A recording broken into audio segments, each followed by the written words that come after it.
দেশের ইতিহাসে প্রথমবারের মতো নির্বাচনী প্রচারণায় পোস্টারের ব্যবহার থাকছে না, তবে বিলবোর্ড ব্যবহার করা যাবে।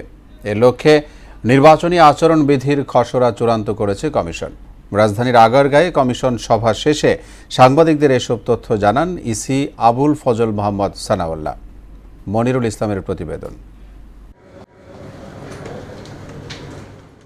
নির্বাচনী আচরণ বিধিমালা এবং সংসদীয় আসনের সীমানা নির্ধারণ সহ বেশ কিছু গুরুত্বপূর্ণ বিষয় নিয়ে আলোচনায় বসে কমিশন। বর্তমান কমিশনের সপ্তম সভায় বেশ কিছু গুরুত্বপূর্ণ বিষয় নিয়ে নেওয়া হয় চূড়ান্ত সিদ্ধান্ত। আমাদের কমিশনের সপ্তম সভা অনুষ্ঠিত হলো।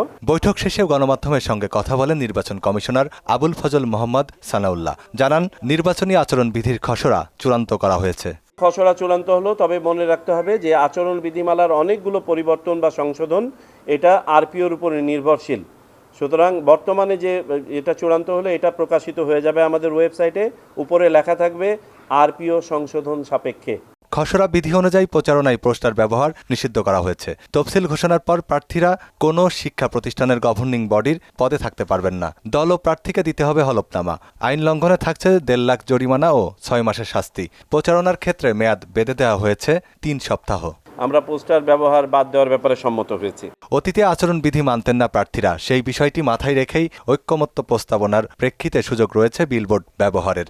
প্রচারণায় পরিবেশ বান্ধব উপকরণের ব্যবহার বাড়ানো সহ সামাজিক যোগাযোগ মাধ্যম ব্যবহারে করা হয়েছে নীতিমালা। প্রচারণায় পরিবেশ বান্ধব সামগ্রীর ব্যবহারের ব্যাপারে জোর দেওয়া হয়েছে। বিলবোর্ডের ব্যবহার অতীতে ছিল না, এটাকে ইন করা হচ্ছে।